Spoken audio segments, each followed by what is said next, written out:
Since Sunday the 18th, a national farmers' strike takes place all around rural Colombia, in places as far as Boyacá, Cundinamarca, Cauca, Huila, Putumayo, Caldas, and Nariño, blocking more than 40 roads nationwide and 17 regions of the country, where Huila and Caquetá were completely isolated.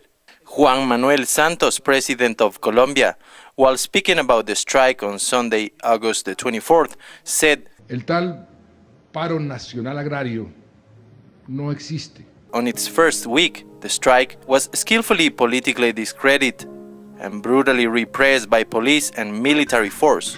This was all but ignoring mainstream media, which only reported the violence in the demonstrations by the demonstrators. Santos then continued. Pero hay otro tipo de personas que están aprovechando para causar un daño terrible. Y ahí el Estado va a ser absoluta y totalmente contundente contra esos violentos. Se han infiltrado en muchos de estos sectores queriendo, en cierta forma, tomarse la vocería. Y se toman la vocería, ¿para qué? Para que no haya ninguna posibilidad de llegar a ningún tipo de acuerdo. However, these affirmations backfired on him rather quickly, when TV newscast and social media network broadcasted and reported images of thousands of people, 50,000 according to El Tiempo, marching in Tunja, Boyacá, making noise with pots and pans in support of the farmers' strike. Resistencia y mantener la política en contra del gobierno. In Plaza Bolívar, downtown Bogotá, people demonstrated, supporting the strike. However, they were far from Santos's characterization of political agent provocateurs. These were middle-class and young students, mostly people who organized by social media. According to RCN, by Monday, August 26, a week after it started, the strike has caused so far 5 deaths and around $1 billion pesos in losses. BBC reported on Thursday that an increase in food prices is starting to be felt by all Colombians at the grocery stores and restaurants, with potatoes and onions all but doubling its price.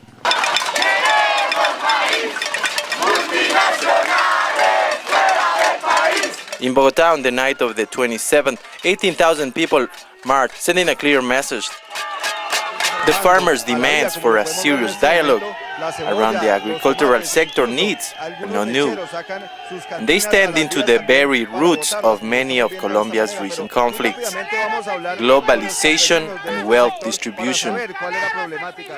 Wheat, soy, cotton, and barley were the first products to be opened to international markets a few years ago, radically changing local socio-economic process, hurting the small and medium farmers. An entire sector endured enormous losses. In 2010, Colombia had 3 free trade treaties, one with its neighbors, one with some Central American countries, and one with Chile. By 2013, there are 10 free trade agreements, adding not only US, Mexico, and Canada, but also some European countries. South Korea and European Union had already been signed, and there are some more with countries as far as Turkey, Israel, and Japan. So new products are being incorporated on those international treaties. Products like potatoes, legumes, cocoa, sugar, and dairy.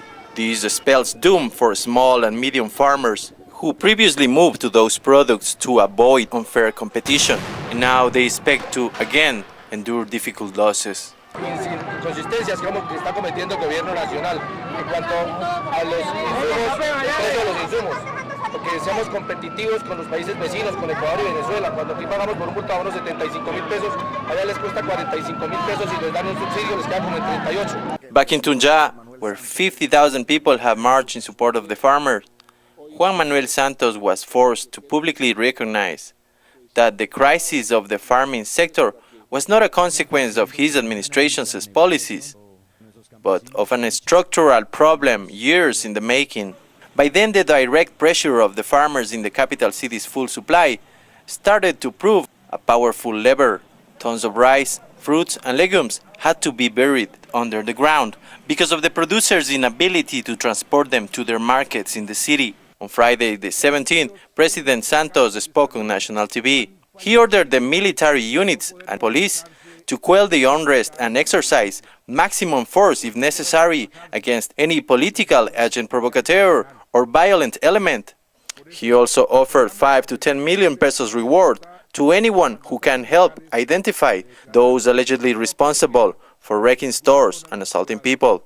While he mentioned the needs of the agricultural sector, he spent most of his time talking about the violence by the demonstrators and about the same political infiltration by Marcha Patriótica he had mentioned a week earlier.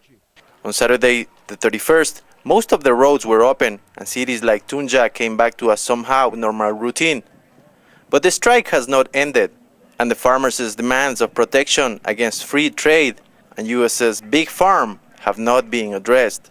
The Farmers' Press Agency published on Friday a statement by the strike organization with the following 3 points. We reject the political characterization of the strike by President Santos. We are a national, popular agricultural movement supported by truck and bus drivers, students, community mother organizations, and farmers in general.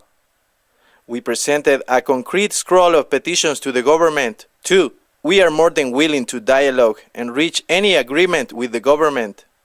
It is President Santos who negotiated with local organizations. 3. There is an attempt to criminalize the youth by blaming the violence on them. If you look at the videos carefully, you will see that the police and the army are the ones causing the violence. We believe we are under an undeclared martial law. After being between a rock and a hard place at the beginning of the week, President Santos turned the tables around in a very strategic way. Over the last few days, he negotiated with each local front instead of the National Strike Board. And without making any major promises to local leadership, he made them compromise and leave their blockades. Then he sent the army to keep the roads open.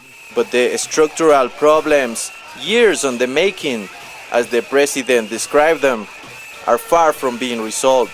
It is yet to be seen if Colombia's small farmers will be able to fight and survive the competition with big farms' genetically modified products and its lower prices. Reporting for The Real News, this is Oscar Leon.